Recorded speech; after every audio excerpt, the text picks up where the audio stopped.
What is up, everybody? This is Lyle, No Hippie Trucking and Transportation. Last time we spoke, I was sitting in a dock waiting to get unloaded, and here we are, still at that same dock. I have been here in sleeper mode for about 11 hours and 1 minute. I was off duty for about 20 minutes before I went into sleeper berth. I'm glad I remembered to go into sleeper berth, but it doesn't really matter. I got a full 10-hour break in here anyway. Like I've mentioned on previous occasions, listen, I love free money, but at some point, you know, this can be a little bit much. You know what I'm saying? I mean, once I got here sitting around for about 5 hours, I said, you know what, let me look at the reviews on this place. And I'm not going to mention this place, but this may be on my do not return list, unless I can make it work to my benefit, and I'll talk about that in a second. But you read the reviews, and they're talking about people being here for hours and hours. I mean, even over 24 hours and stuff like that. Now, I will have a problem. Like, there's not enough detention to make up that much time. You know, usually, you know, give me 5-6 hours maybe, but this is getting to be a little excessive. Now, I have another load to pick up at 10 p.m. It's 5 p.m. right now, and I haven't really heard much of anything going on in this trailer. So between now and 10 p.m., I need to somehow get out of this dock, go fuel my reefer, and get a washout. Not that I could probably get away without washing out, but when they loaded up this trailer, there's probably more pallet scraps in here than pallets, so I'll probably have to get a washout.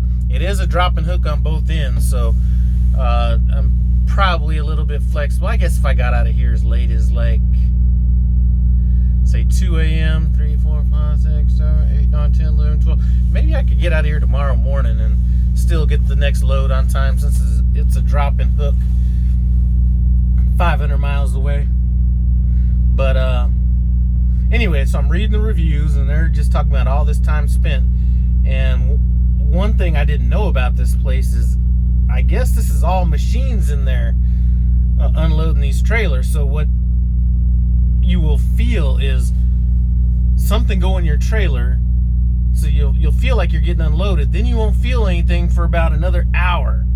Then you'll feel it again, and then you won't feel it for about another hour. So I don't know if these are machines going around doing whatever they're doing. All I know is this is taking way too long to get unloaded.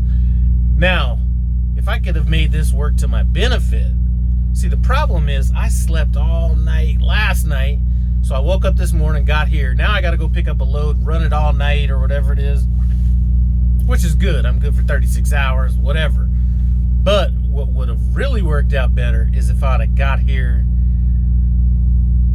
at the end of my clock and then got paid to sleep, because, you know, if I'd have drove all that time, you know, then I would have been ready to go to sleep. But I'm really not ready to go to sleep right now. So I've been trying to nap or whatever. Really ain't working out all that well. So the timing on this is not as good as I would like it to be. I do have to get routed back in. You know it's bad when I got here at 6 in the morning. I'm looking at my GPS. When I got here, actually my appointment was at 6. I got here at little after 5 a.m. When my GPS goes into night mode, you know it's been a while sitting here. So anyway, like I was saying, I got to get routed back into the terminal. I was going through Ohio and Pennsylvania, and my Easy Pass was like working on working half the time. So the first time I stopped up there, the gate wouldn't open, and I'm like, you know, luckily I pulled into where one of them people was sitting in the thing, and I was like, my thing's not working. And then she's like, well, can I see it? So when I stuck it out the window, it raised the gate. So I'm thinking, okay, maybe it's like, you know, where I had it in the truck. So I started like moving it, you know, like I put it on my dash, and then anyway, it was working like half the time.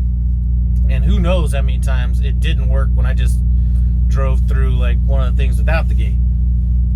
So I call up permits,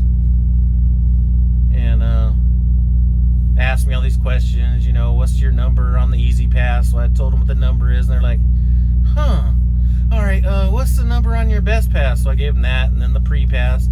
She's like, okay, well, the Pre-Pass is right, but I think you got the wrong Easy Pass and the wrong Best Pass or whatever, even though my truck number's written on both of those. So I got to drive into the terminal to get new ones of those. I don't know if that has anything, I don't know how that would have anything to do with it not working at the gates or whatever. I have it at the same place in the window that I did on my other truck, so I don't know. So I got to roll into the terminal for that. So anyway, that's about it.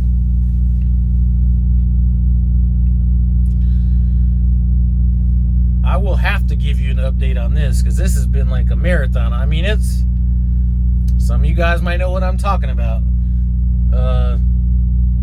They really, they got little porta potties around here and all that kind of stuff. And, it was like 4 degrees this morning. So, let's get a subliminal. I finally became a real truck driver this morning.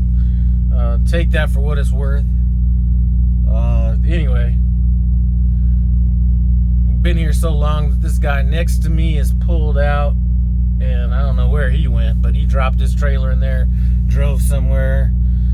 There's another prime truck next to me. He came in here low on fuel, and now he's out there. He took a branch off a tree to see how much fuel he has in his reefer and his truck. So he's not really in a good position. He's concerned about even being able to make it to the nearest truck stop, which is 17 miles away. And if I had to liken this receiver, and you know what, it's odd, because usually this is one of the best places to either pick up or deliver to. Usually they're dropping hooks, so maybe that's the difference there. But this place I would liken to a Roach Motel. They come in, but they never go out. I've seen a whole bunch of trucks come in, and I have not seen, maybe I've seen one truck leave out of here. So all of us are just sitting here with that same dumb look on our face. I'm still good with the detention or layover or whatever it turns into being or whatever, but because even if I got out of here, what would I be doing? I'd just be sitting at a truck stop waiting to go pick up the other load, or waiting there until they got the load done. But it's just one of those things where if I'd have pulled in here at 5 in the morning and they were like, hey man, we're backed up, you might want to pack a lunch, you ain't gonna be out of here till 2 a.m. Boom, good. But you sit here and you don't know if it's gonna be 1 hour or 4 hours. Then after this 4 hours, then you don't know, okay, well maybe it's only gonna be a couple more.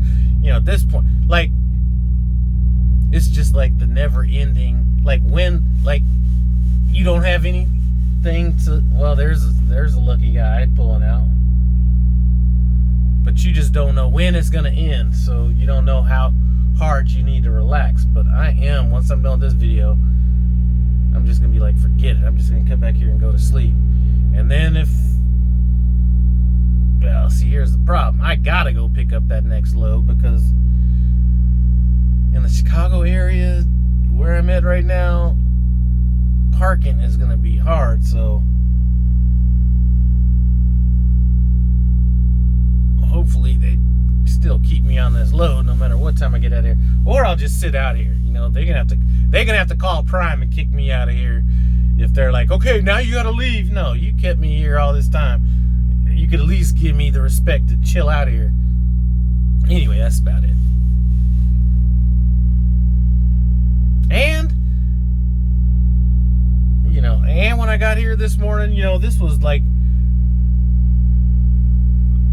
now there's people pulling in, but when I first got here, they're like, go to dock 50. Yeah, go to dock 58. Man, you do all this driving to get around to the back of the building. There ain't no trucks anywhere around here. The hardest thing in the world to do is to back into an empty dock. Man, I was out here looking like a PSD student.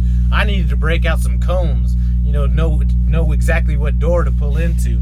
But I was talking to my man earlier, Million Mile Man, and I was saying, you know what, next time I hit a dock like this where it's empty, instead of just trying to do a normal back, because I had enough room to kind of turn around, come in here and hit it from the blind side, but don't blind side back. Do that full U-turn, and by the time you make that U-turn, you kind of start your U-turn right as you hit that spot you're trying to back into. By the time you're done making that U-turn, you can actually see the dock that you're going into better. So you're not, am I like in the right, am I lined up right? That U-turn is one of my, as a matter of fact, that U-turn is my favorite back. I need to start incorporating that more into docks that are like this, where I got to hit a spot with nothing around for that 3D effect. You know what I'm saying? Anyway, I've been running off of the mount too long. About to try to come back here and try to catch at least a tiny nap, because who knows, I could end up being here all, bright-eyed and bushy-tailed till 2 in the morning. Then I got to drive, 10, 11 hours after that. So that would not be as pleasurable. Anyway, I want to thank you guys for stopping by No Hippie Trucking and Transportation. Comment, subscribe, and I'm out.